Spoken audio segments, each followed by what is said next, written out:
Pertanyaan ini ada pertanyaan. Apakah afiliasi dengan buzzer sama? Ya kalau buzzernya buzzer politik ya sama. Buzzer itu kan tergantung. Ya. Tapi sekarang buzzer itu ya seperti itu. Ya.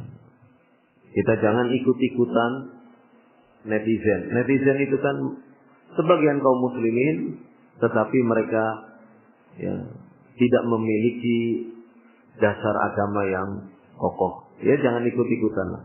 Kalau orang yang sudah mengerti agama, ya tidak akan berperilaku seperti netizen, tidak seperti buzzer dan yang lainnya. Siapakah Saddam Hussein? Saddam Hussein itu presiden Irak.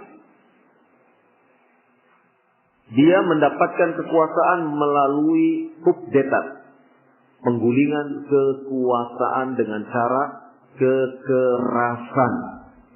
Di Indonesia pernah akan terjadi penggulingan kekuasaan dengan cara kekerasan. Apa itu? Peristiwa? Hah? Peristiwa apa? Peristiwa Madiun. Peristiwa Madiun tahun 1948. Ketika Muso ini anak pondokan loh, anak pesantren. Jangan dikira. Ya, namanya Munawar Muso. Muso. Ya. Musa maksudnya. Orang Jawa bilangnya Muso. Ya.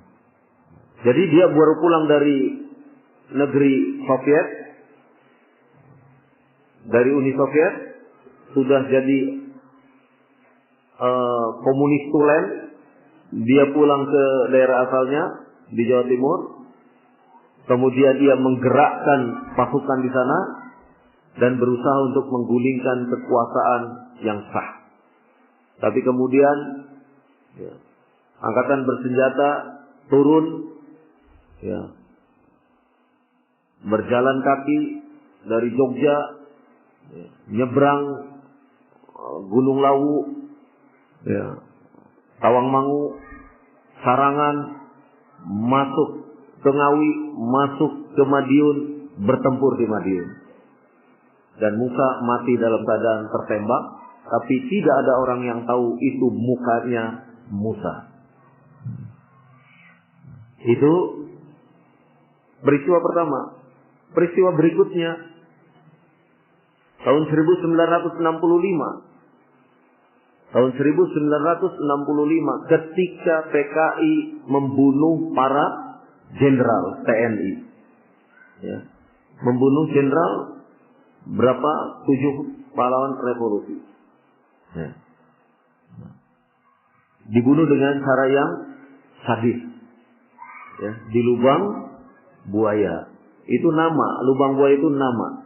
Bukan lubang itu ada buayanya. Ya. Itu nama tempat. Ya, kebun karet. Ya, sebuah daerah di mana di situ banyak banyak tanaman karetnya, pohon karetnya. Nah, dibenamkan ke dalam lubang tersebut. Nah, itu upaya dari Partai Komunis Indonesia untuk mengkomuniskan ya, Republik Indonesia dengan cara membunuh orang-orang yang ya, menghalangi upaya-upaya untuk mengkomuniskan Indonesia. Itu pernah terjadi perilaku kudeta seperti itu. Nah, Saddam Hussein termasuk diantaranya, dia menguasai Irak dengan cara melakukan penggulingan kekuasaan. Sehingga dia jadi presiden yang terus menerus ya, sampai kemudian dihukum gantung.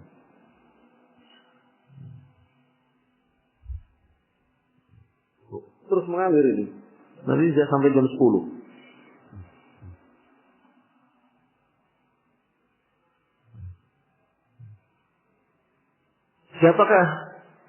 Siapakah itu Ja'far Umar Thalib?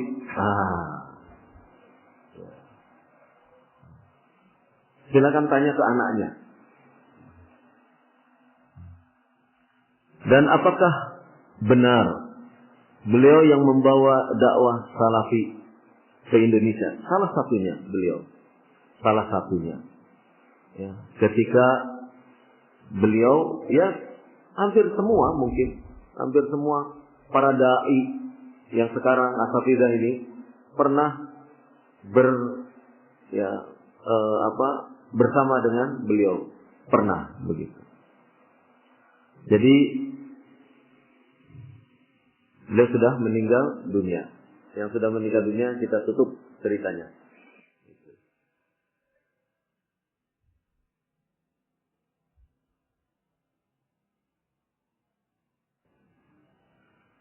Abdurrahman bin Abdul Khaliq, siapanya Muhammad bin Surur. Orang yang berbeda. Satu orang Kuwait, satu orang Mesir kalau tidak salah. Iya. Tetapi memiliki latar belakang pemikiran yang sama. Masing-masing dari latar belakang pemikiran Ikhwanul Muslimin. Maka kita perhatikan Abdurrahman Abdul Khaliq begitu kencang pembelaannya kepada Yusuf Qaradawi. Wallahu a'lam bishawab. Mungkin sampai di sini. Mudah-mudahan antum masih penasaran terus, ya, dengan kisah, ya, dakwah salafiyah ini. Ya. Masuknya saya tidak bisa mengatakan tahun ini. Khawatir maklumat saya ini kurang tepat kalau mengenai tahun. Tapi kalau invasi Irak ke Kuwait itu Agustus 1992. Nah, adapun masuk ke Indonesia, karena kalau kita mau tarik sejarah lagi ke belakang, itu tidak lepas dari invasi Soviet ke Afghanistan.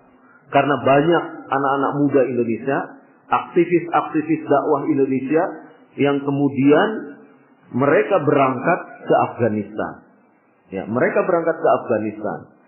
Yang satu tercelup sibghah salafiyah. Yang sebagiannya lagi tercelup sibghah khawarij.